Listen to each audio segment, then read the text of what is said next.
پوچھوں گا۔ الصحبۃ بالقناعۃ، بیٹی سنگت قناعت کے ساتھ کرنا۔ اس کو میں سمجھاتا جاؤں گا۔ بیٹی تیرا شوہر اگر 1000 روپے کا مالک ہے تو اس سے 2000 کا مطالبہ مت کرنا۔ بیٹی اگر تیرا شوہر ایک جھوپڑی کا مالک ہے تو اس سے محل کا مطالبہ مت کرنا۔ تیرا شوہر اگر ایک معمولی سا انسان ہے، ایک عام سے سواری تجھے دے سکتا ہے تو اس سے بڑی بڑی گاڑی کا مطالبہ مت کرنا۔ الصحبۃ بالقناعۃ، اپنے شوہر کے ساتھ قناعت کے ساتھ رہنا۔ اگر تیرا شوہر تجھے 2 وقت کی روٹی دے سکتا ہے تو اس سے تیسرے وقت کی روٹی مت مانگنا۔ قناعت اس کو کہتے ہیں۔ تیرا شوہر اگر سال میں 2 جوڑے کپڑے بنا سکتا ہے تو اس سے تیسرے جوڑے کا مطالبہ مت کرنا۔ یہ قناعت ہے۔ الصحبۃ بالقناعۃ۔ اگر بچیوں کو رخصت کرتے وقت ہماری مائیں یہ وصیت کرتے کہ بیٹی شوہر کے گھر جا کر اس قناعت کے ساتھ رہنا کہ الصحبۃ مع القناعۃ، کہ اس سنگت کو اپنانا لیکن قناعت کے ساتھ اپنانا، کبھی جھگڑا نہیں ہوگا۔ جھگڑا شوہر سے بیوی کا اسی بنا پر ہو جاتا ہے کہ بیوی کہتی کہ مجھے کپڑے بنا کر لا کر دو، شوہر کہتا میرے پاس پیسے نہیں، میں کہاں سے کپڑا بنا کر دوں، بس جھگڑا شروع۔ بیوی کہتی ہے یہ مکان صحیح نہیں، اچھا مکان بنا کر دو، شوہر کہتا ہمارے پاس پیسے نہیں، میں کہاں سے ایسا مکان تجھے بنا کر لا کر دوں، اس پر جھگڑا شروع ہو جاتا ہے۔ ہوتا ہے نہیں؟ ہمارے معاشرے میں یہ ہے کہ ایسا ہوتا ہے، یہ مطالبے کی بنا پر جھگڑا چلتا ہے۔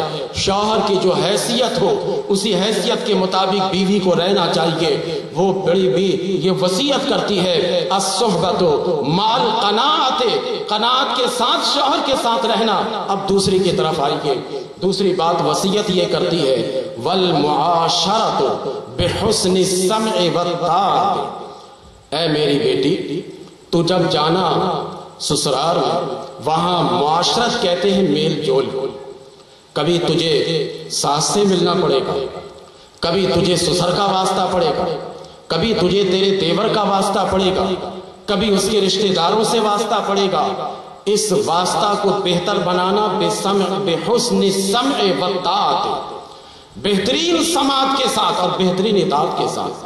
ساس کوئی بات کہے تو خوب غور سے سنو اور اس کی اطاعت کرو، اور تمہارا شوہر کچھ کہے غور سے سنو اور اس کی اطاعت کرو، تمہارا سسر کچھ کہے غور سے سننا اور اس کی اطاعت کرنا۔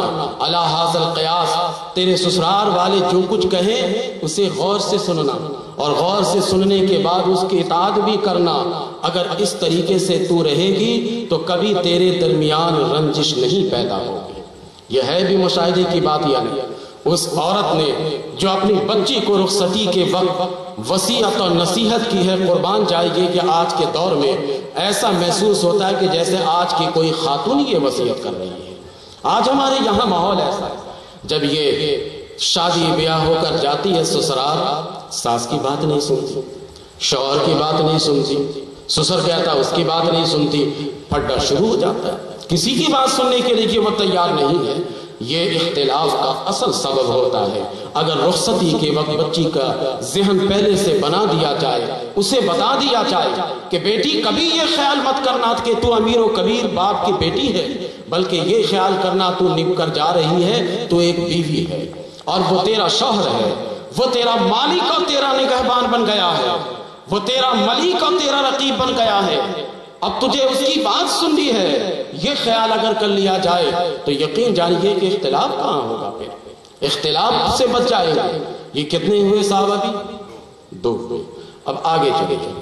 وَالتَّعَهُدُ لِمَوْقِعِ نو میں وہ کہتے ہیں کہ دیکھنا اے بیٹی جب تو جائے تو خاص طور پر لِمَوْقِعِ نہیں ہے، یہ لفظ آتا ہے کہ جہاں جہاں تیرے شوہر کی نگاہ پڑتی ہو وہاں وہاں کے حصے کو پاک اور صاف رکھنا، خیال کرنا۔ گھر میں جب تیرا شوہر آئے گا، گھر کے دروازے پر نظر پڑے گی، گھر کے کمرے پر نظر پڑے گی، باورچی خانے پر نظر پڑے گی، تو اے میری بیٹی خیال کرنا جہاں جہاں تیرے شوہر کی نظر پڑتی ہے، تیرے سسرال والوں کی نظر پڑتی ہے، اس کو بہترین طریقے سے سجا کر رکھنا، اسے بہترین طریقے سے جو ہے نبھا کر رکھنا۔